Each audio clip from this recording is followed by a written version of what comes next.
तो hello guys, आप सभी का स्वागत है आपके अपने चैनल चैंपियन न्यू में। तो गाइस, इस वीडियो हम बात करेंगे जो सीजल और सीएचएसएल 2026 है, उसकी जो स्ट्रेटजी के बारे में हम डिस्कस करेंगे। तो वीडियो को स्टार्ट करने से पहले मैं अपना एक ब्रीफ इंट्रोडक्शन दे सकता हूँ। तो गाइस, जैसे मैंने कहते एमटीएस भी निकाल रखा है एग्जाम, सीएचएसएल का भी एग्जाम निकाल रखा है। सीजल में जो मैं डबल ए 2021 और 2022 से मैं सिलेक्टेड हूँ, और सिलेक्शन फेज का भी मैंने एग्जाम निकाल रखा है। और जो कहते हैं डीयू का जो एंट्रेंस होता है, उसमें मेरी कहते हैं एमकॉम का जो एंट्रेंस था उसमें 91 रैंक थी। तो गाइस, ये this is my brief introduction. तो आज हम बात करेंगे जो हमारी जो सीजल और सीएचएसएल जो हमारा ऑलमोस्ट सेम, ऑलमोस्ट एक महीने का गैप है।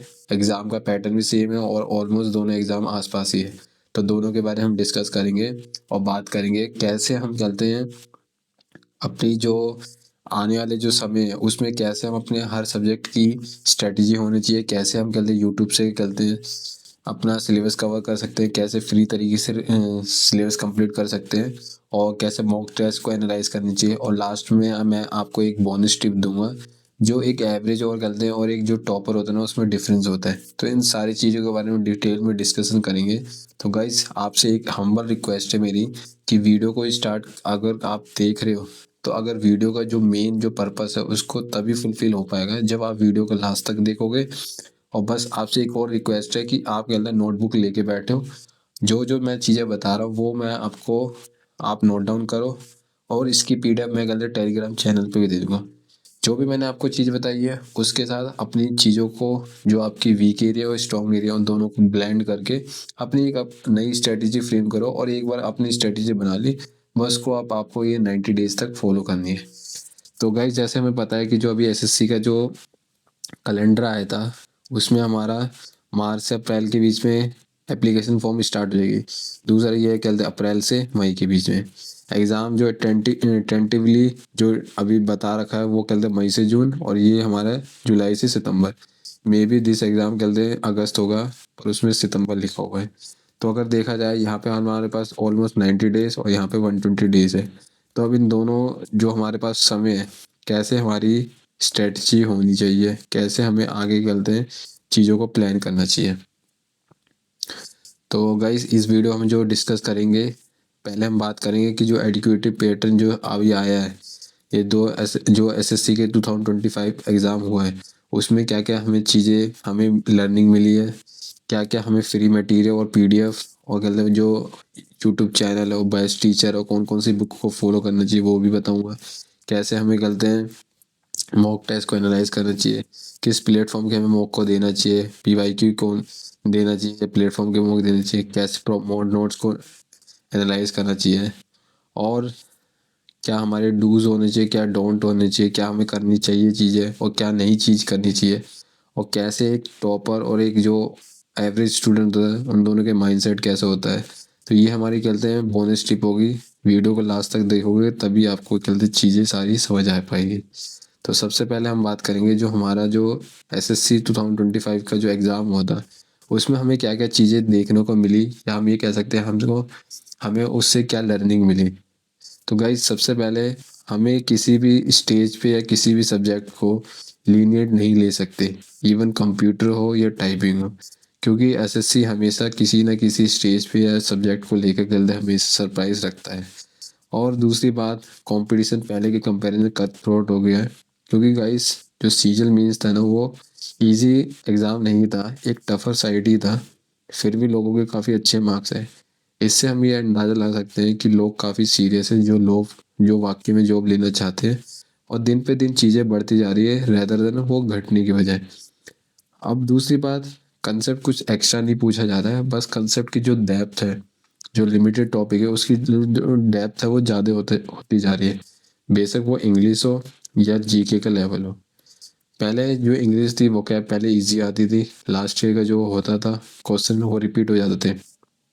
पर अब क्या हो रहा है कि क्वेश्चन की जो कॉम्प्रहेंशन और वोकैब में कहते हैं चेंज आ गया है। तो हमें हमेशा रेडी रहना पड़ेगा, किसी भी स्टेज पे एसएससी सरप्राइज कर देती है। अगर आप रेडी नहीं रहोगे तो काफ़ी लोग आपसे आगे निकल जाएंगे। तो सबसे पहले अब हम बात करेंगे कि हमारा जो क्वांट का सिलेबस है वो कैसे करना चाहिए। तो गाइस, वैसे तो आप कहते हैं जो क्वांट का सिलेबस यूट्यूब से भी कर सकते हो। पर अब हमारे पास इतना समय नहीं है कि हम यहाँ पे कहते हैं टेस्ट एंड ट्रायल करें। तो मेरा मानना यही है कि आप किसी भी जो भी एक टीचर है उसका कोर्स परचेज करना ज़्यादा बेनिफिट रहेगा, क्योंकि इस समय आपकी टाइम की वैल्यू रेदर देन आपकी पैसों की। तो इसलिए मैं आपको ये बोलूँगा कि कोई भी टीचर है वो उसको कैसे सेलेक्ट करना है, या कोई भी टीचर आपके कंपेटेबल कैसे है। मैं ये नहीं कह रहा कि कौन टीचर बेकार है या कौन सा टीचर अच्छा है। मैं आपको ये बताना चाहता हूँ कि हर टीचर अच्छा होता है, बस ये होता है कि हर किसी की हर टीचर से जो कंपेटिबिलिटी होती है ना वो मैच नहीं कर पाती। तो इसलिए आप ये सारे टीचर हैं मेरी नज़र में, या मोस्ट ऑफ द यही फेमस है यूट्यूब पे मैथ के लिए टीचर। आप पहले इनकी फ्री की वीडियो देखो। फ्री की वीडियो देखने के बाद आपको लगे जो भी टीचर आपसे कंपेटिबल है उस टीचर का आप कोर्स ले लो। ऑलमोस्ट आजकल जो वो कोर्स है वो 800 से 900 के बीच में कोर्स आ जाता है। आप 800-900 रुपये कोर्स ले लो, जो भी टीचर बता रहा है उसको बस रिलीजियसली फॉलो करो। इनकेस आप कोर्स नहीं लेना चाहते, आपके ऑलमोस्ट सारी चीज़ें कंप्लीट है या आप यूट्यूब से करना चाहते हो, तो जो भी आपका टॉपिक वीक है उस टॉपिक को पढ़ो। और पिनाकल की जो वीक बुक है या कोई भी कहते हैं PYQ की बुक है उसको फॉलो कर लो, उसको वहाँ से पढ़कर वहाँ से क्वेश्चन लगा लो। पहले आपको कहते हैं जो बेसिक अप्रोच है ना, बेसिक जो आपकी मेथड है उस पर फोकस करना है। उसके बाद जो आपकी जो ट्रिक्स होती है या फंडे होते हैं उसको फॉलो करना है। पहले हमें ट्रिक के पीछे नहीं जाना, पहले हमें बेसिक पे जाना है। क्योंकि जब भी एग्जाम का प्रेशर होता है तो आपके बेसिक काम आते हैं रेदर देन कि आपके जो ये ट्रिक्स और ये जो शॉर्टकट होती है, ये बात की बात है। फिर उसके बाद हमें नोट्स कैसे बनाने। गाइस देखो, नोट्स बनाने के लिए आप ये तो कर नहीं सकते कि आप टीचर जैसे अगर जो जो क्वेश्चन कराता जा रहा है प्रॉपर उसके नोट्स बना रहे। अगर आप ऐसे करोगे तो आप काफ़ी समय भी लगेगा, और लास्ट में आप जब रिवीजन करोगे तो बहुत प्रॉब्लम होगी। तो मैं आपको एक बेस्ट तरीका बता दूं कि आपको रिवीजन नोट्स कैसे बनाने। सबसे पहले जो भी आप टीचर की जो प्रैक्टिस सीट होती है, जो भी क्वेश्चन होते हैं उसको प्रिंट आउट निकाल लो, और जो भी वो करे करने से पहले आप करो। जो आपको लग रहा है परेशानी हो रही है उस पर टिक लगा लो, सही है। फिर दूसरी बार ऐसे टिक लगा लो। जब ऐसे आप बार बार प्रैक्टिस करते रहोगे ना एक सीट को, तो आपकी किसी में 2 हो जाएंगे, किसी में 4 टिक हो जाएंगे।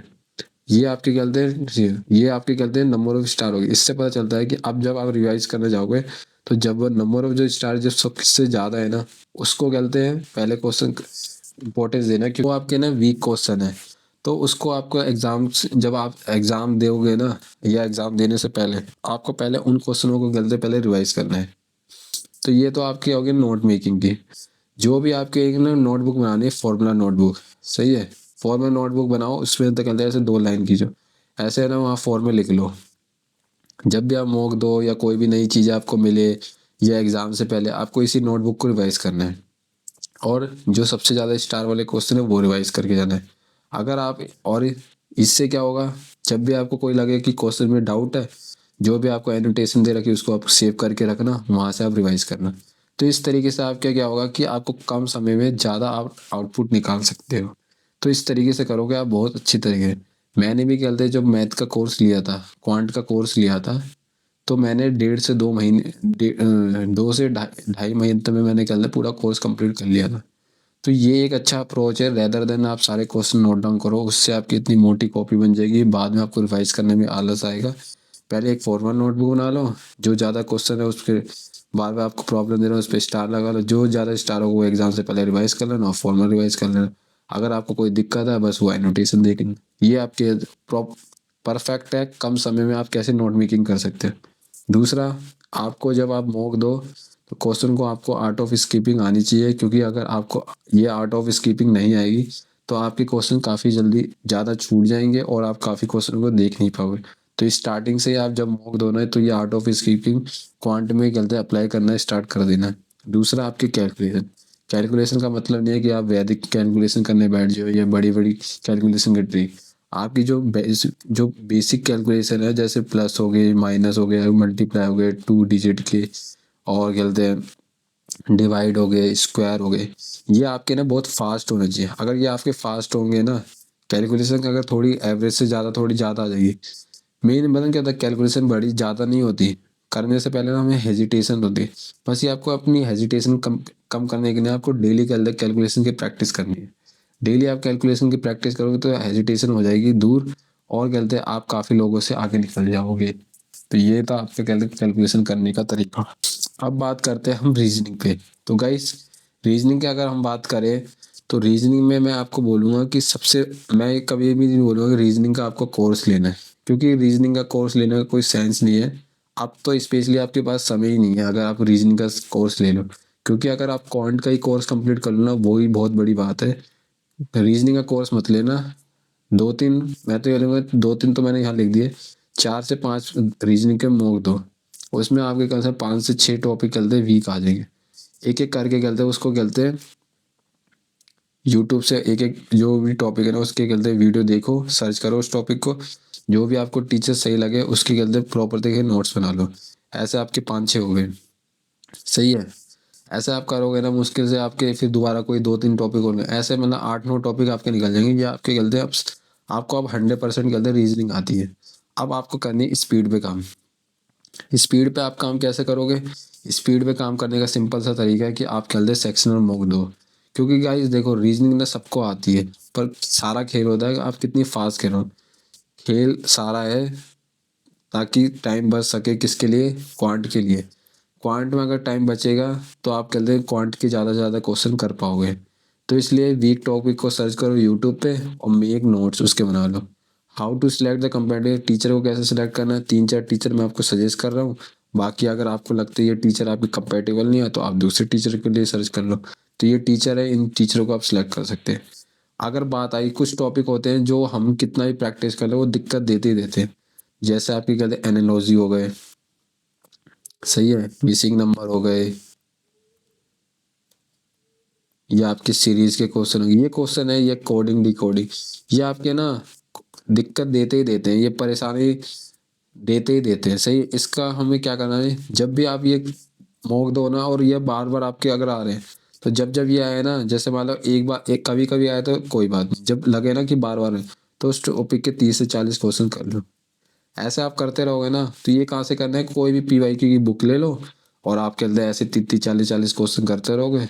कोर्स अगर आप कहते हैं इसको टाइमर लगा के करोगे तो और बढ़िया है, क्योंकि आप मॉक में भी ऐसे करते हैं, यहाँ पे टाइमर लगा, मान लो आप 30 क्वेश्चन लिए तो 20 मिनट लगा लिए।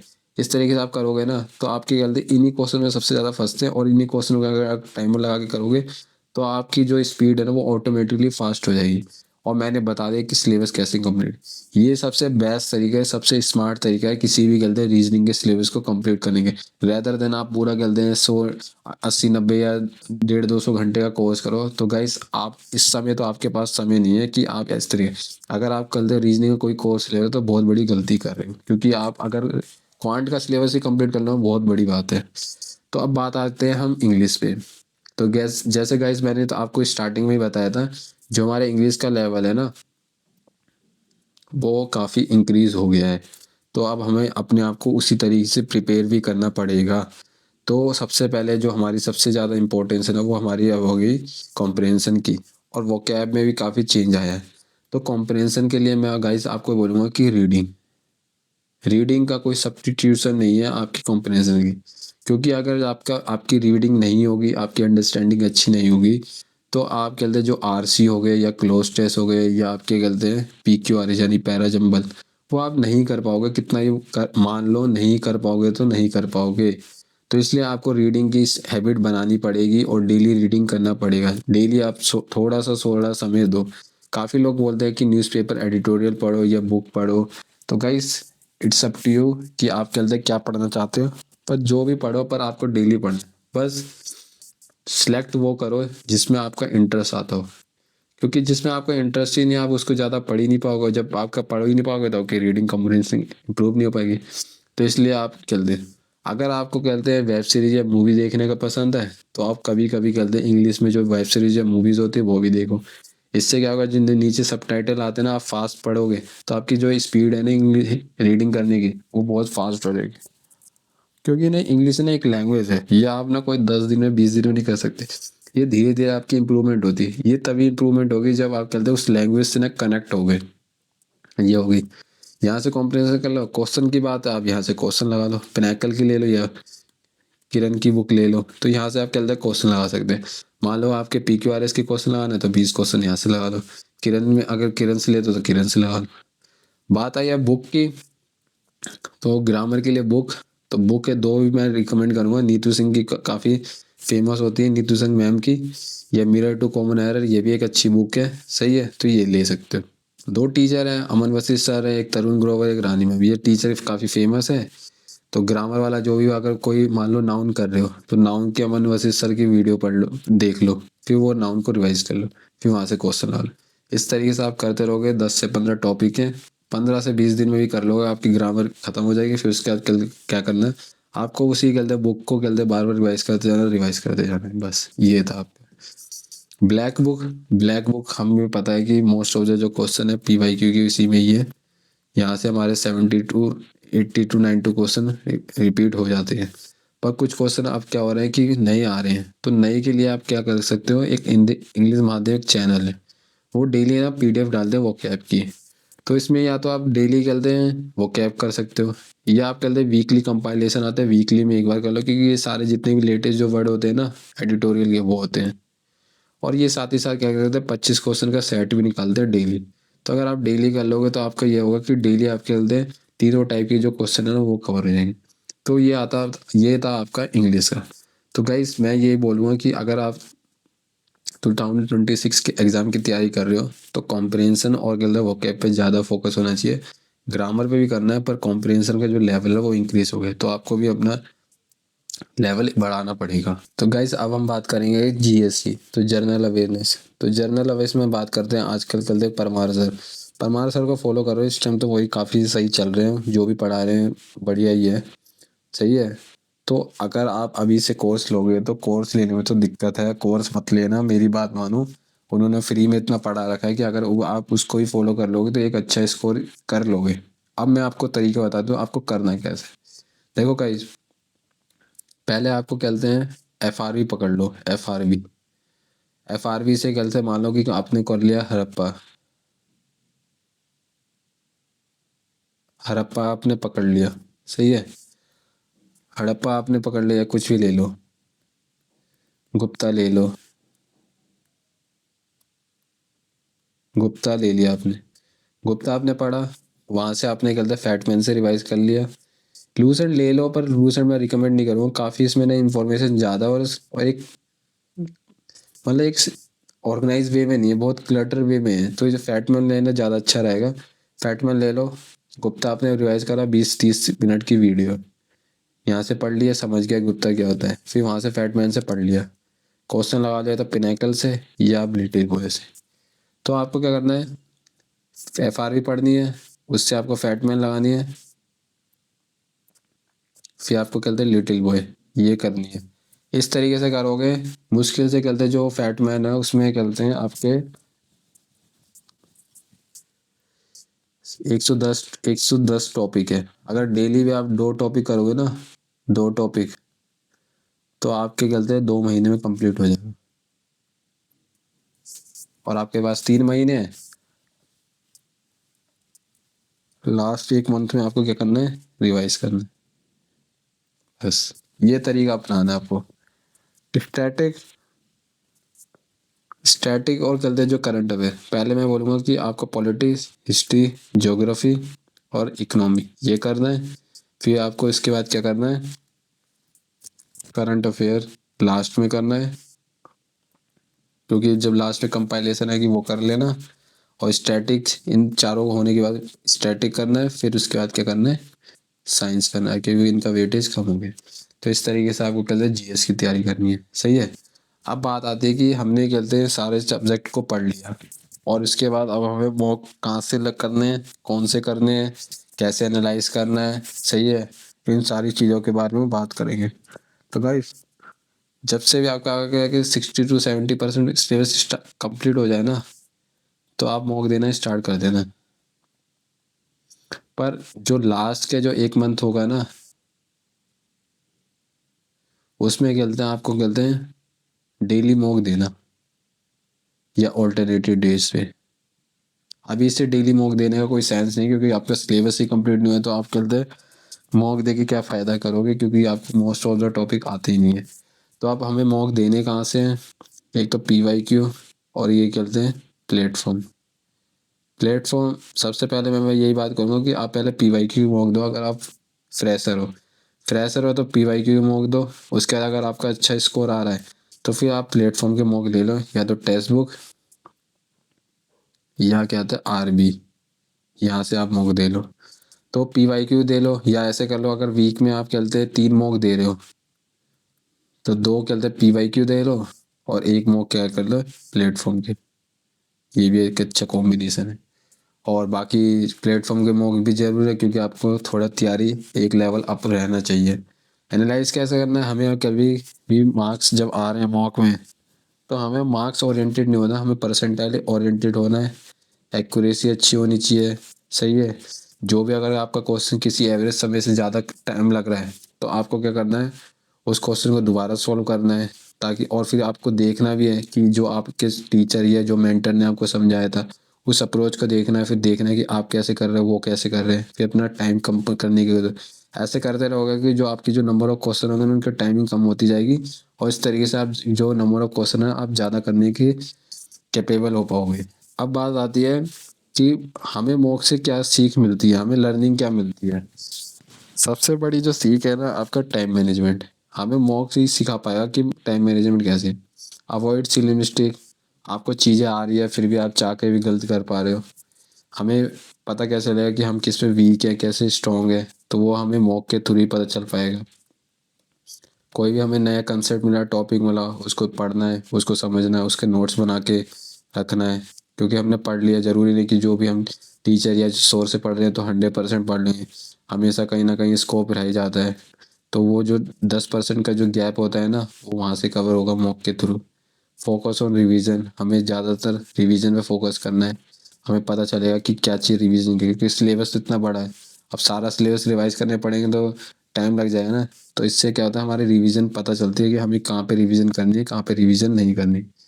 अब इसके लिए मैं एक और चीज़ बताऊंगा कि आपको ना, मोस्ट ऑफ द जो भी सिलेक्टेड स्टूडेंट होते हैं ना, वो ये काम करते ही करते।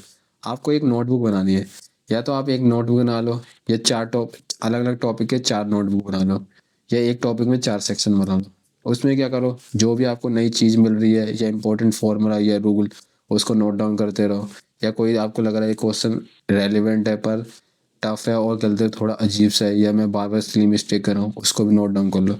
तो ये जो नोटबुक होगी ना, वो आपकी कब बताऊँ कब काम आएगी। लास्ट का जो कहते हैं, लास्ट के जो 10-15 दिन होते हैं ना रिवीजन के, वो आपको यही करना है कि आपको ये रिवीजन करना है कि कौन से क्वेश्चन आपको टफ लगते हैं और कौन से क्वेश्चन आपको इजी लगते हैं। तो ये आपको यही यहीं से पता चलेंगे और कहीं से पता चलेंगे, क्योंकि आपके पास लास्ट के 10-15 दिन आप सबको रिवाइज नहीं कर सकते, पर लास्ट के 15 दिन में आप ये रिवाइज कर सकते हो कि हमें जो हम गलती कर रहे हैं, जिसमें हमें दिक्कत होती है, उसको रिवाइज करना ज़्यादा ज़रूरी है। अब देखो गाइस, कुछ चीज़ ऐसी होती है जो लोग ना कभी किसी के ऊपर ना बात नहीं करते, वो अंडररेटेड होती है। वो लोग सोचते हैं कि बस पढ़ाई इंपॉर्टेंट है, पढ़ाई के अलावा और चीज़ इंपॉर्टेंट नहीं है। तो गाइस, मैं ये आपको बताऊं कि पढ़ाई के अलावा भी काफ़ी चीज़ें होती है। जैसे हमें क्या करना चाहिए, डेली हमें एक्सरसाइज करनी है, क्योंकि हम डेली कर रहे हैं 8 से 9 घंटे स्टडी कर भी रहे हैं अगर एवरेज, तो हमारी जो बॉडी है वो क्या बोलते हैं सिटिंग है, हम सेडेंटरी लाइफ होगी, बैठे बैठे बैठे। तो आपको डेली ना 20 से 30 मिनट अपनी एक्सरसाइज करो, कुछ भी एक्सरसाइज करो, वॉकिंग करो, स्किपिंग कर लो घर पे, या रनिंग कर लो, कुछ भी कर लो, पुशअप मार लो, कुछ भी कर लो, पर आपके ना डेली मूवमेंट होनी चाहिए बॉडी में। Eat healthy. आपको पता होना चाहिए कि आपको क्या चीज़ खानी चाहिए, क्या चीज़ नहीं खानी। मैं ये नहीं कह रहा कि आपको फास्ट फूड नहीं खाना चाहिए, खाना चाहिए, पर आपको बहुत कम अमाउंट में खाना चाहिए। पर अपनी हेल्थ को लेके थोड़ा कॉन्शियस हो, आपको ये पता होना चाहिए आप क्या खा रहे हो, क्या नहीं खा रहे हो। फोकस और रिवीजन, आपको रिवीजन करना है। ज़्यादा चीज़ें कवर करने की बजाय आपको कम चीज़ों को बार बार करना, वो ज़्यादा अच्छा रहेगा। कैलकुलेशन आपको करते रहना है। ज़्यादा नए नए क्वेश्चनों के पीछे भगने की बजाय आप कैलकुलेशन करो, जो भी क्वेश्चन है उसको कैसे फास्ट कर सकते हो। डेली रीडिंग करो, डेली वोकैब रिवाइज करो। ये ऐसी चीज़ है, ये आपको ना अपने डेली जब आप कॉम्पिटिटिव एग्ज़ाम की तैयारी करो, तो ये आपकी हैबिट में होना ज़रूरी है। अब बात आता है कि डोंट, हमें क्या नहीं करना चाहिए। तो हमें क्या नहीं करना चाहिए, हमें काफ़ी जो पीडीएफ है ना उसको कलेक्ट करने के पीछे नहीं बनना चाहिए। किसी को भी इम्प्रेस करने के लिए क्वेश्चन बार बार सोल्व नहीं करने चाहिए। इससे क्या होगा कि आपका जो समय होगा वो क्वेश्चनों को सोल्व करने में लग जाएगा और आप क्या बोलते हैं जो आपका मेन जो टारगेट होगा वो कंप्लीट नहीं कर पाओगे। काफ़ी लोग होते हैं ग्रुप में ऐड होते हैं, वो महिला मित्र को क्या बोलते हैं इम्प्रेस करने या लोगों को इम्प्रेस करने के लिए क्वेश्चन सोल्व करते हैं। तो गाइज ये कोई सही तरीका नहीं है, आपको इम्प्रेस नहीं करना, आपको सिलेक्शन लेके यहाँ से निकलना है। तो थोड़ा मेच्योर बनो, थोड़ा स्मार्ट बनो, भीड़ से निकलने की कोशिश करो। और काफ़ी चैनल होते हैं, काफ़ी ग्रुप होते हैं, वहाँ से निकलो, क्योंकि उसमें काफ़ी समय निकल जाता है। मैं तो ये बोलूँगा कि अपना सीरियस जो आप लोग हैं ना, जो लगता है सीरियस है, जो अपनी लाइफ को या एग्ज़ाम को लेकर सीरियस, 3-4 लोगों का ग्रुप बनाओ और आपस में एक हेल्दी एनवायरनमेंट बनाओ और आपस में कंपटीशन करो, जिससे आप खेलते हैं जो आपकी ग्रोथ होगी रेदर देन आप डिस्ट्रैक्ट हो। तो ये कुछ चीज़ें थी जो आपको तैयारी के समय अगर आप ध्यान दोगे ना, तो आप 90% जो ज़्यादा लोग हैं उनसे आगे निकल जाओगे। ये आपका बेनिफिट रहेगा। अब अब मैं ये बताऊंगा जो टॉपर होते हैं वो कैसा उनका माइंडसेट होता है, कैसे सोचते हैं। क्योंकि गाइस देखो, मैं भी सिलेक्टेड हो रखा हूँ, मैं भी गलत डिपार्टमेंट में काफ़ी लोगों से इंटरेक्ट कर चुका हूँ। तो गाइस अगर मैं बोलूँ कि जो टॉपर होते हैं और गलते हैं जो नॉर्मल एवरेज लोग होते हैं, उनमें क्या डिफरेंस है। डिफरेंस ऐसा कुछ खास नहीं होता, बस कुछ चीज़ें होती है जो उनको गलते बाकियों से अलग कर देते हैं। पहले वो हमेशा कॉम्पिटिटिव स्पिरिट होती है। वो अगर उनके मार्क्स नहीं आ रहे या किसी चीज़ में एग्ज़ाम में फेल हो रहे या उन किसी में लैग खा रहे हैं, तो वो ये नहीं कि वो लेट गो कर देते हैं। वो उनमें कॉम्पिटिटिव स्पिरिट होती है कि मेरे को उनसे आगे निकलना है, मेरे को सबसे आगे निकलना है। वो एग्ज़ाम को क्लियर करने के लिए नहीं रहते, वो रैंक लाने के लिए प्रिपेयर करते हैं। वो हमेशा कॉन्फिडेंट रहते हैं, अपने पे विश्वास रखते हैं और लोग नेगेटिव लोगों से दूर रहते हैं। वो गिव अप की उनके अंदर होता ही नहीं है। क्योंकि गाइस देखो, अगर आप कोई बड़ा काम कर रहे हो उसमें आपको फेलियर मिलेंगे, तो अगर आप गिव अप करोगे ना तो उससे क्या होगा, आपकी ना एक हैबिट बन जाएगी। और हैबिट जब आपकी बन गई ना तो फिर दोबारा आप कोई नया काम करोगे, फिर उसमें आप चलते गिव अप कर दोगे। तो इस तरीके से नहीं, ये आपकी हैबिट आपकी ना पर्सनैलिटी में आ जाएगी। तो जब आप किसी चीज़ में घुस गए हो ना, तो आप उसको करके छोड़ना है, बेशक कुछ भी हो जाए। Keep on preparing even after failure. आपको फेलियर मिलेंगे। मैं भी जब आया था मैंने ही सोचा था फर्स्ट अटेम्प्ट में मैं निकाल लूंगा। मेरा भी एकेडमिक काफ़ी ब्राइट था, मैंने ही सोचा कि एक अटेम्प्ट में निकाल लूंगा। पर गाइस मेरा उस टाइम जब कंपटीशन आपका इस क्लास के 30-40 बच्चों में होता है, यहाँ पे कंपटीशन आपके खेलते हैं अगर मैं मानूँ 15 से 16 लाख लोगों में होता है। तो यहाँ पे आप क्या बोलते हैं, ज़रूरी नहीं कि आप एक बार में सक्सीड हो जाओगे। मे बी आपको 2-3 अटेम्प्ट लग सकते हैं, पर इसका मतलब नहीं है कि ये चीज़ हो नहीं सकती। ये चीज़ हो सकती है, बस अपने पे विश्वास रखना, अपने फेथ रखना है। दूसरा, आपको एक मोटिवेशन की ज़रूरत नहीं होनी चाहिए, आपको डिसिप्लिन। मोटिवेशन का मतलब ये नहीं कि कभी आपको मन करा था बहुत पढ़ लिया, कभी मन नहीं करा तो नहीं, ऐसा नहीं। आपको डेली पढ़ना है, बेशक थोड़ा पढ़ना है, पर पढ़ना ज़रूरी है। ये आपके अंदर होना ज़रूरी है। अब बात आती है कि टारगेट। हमें जो हमारी जो स्टडी है ना वो टारगेट बेस्ड होनी चाहिए rather than number of hour. आपको सोने से पहले नेक्स्ट डे का आपका टारगेट कर लो, टारगेट बना लो, और फिर उसके बाद आपको देखना है कि नेक्स्ट डे आपने जो टारगेट बना लिया है तो उसको बस आपको फुलफिल करने में पूरी जान लगा देनी। ये नहीं देखना कि वो 5 घंटे ले रहा है 6 घंटे, आपको ये होना चाहिए बस मेरे को ये कंप्लीट करना है टारगेट।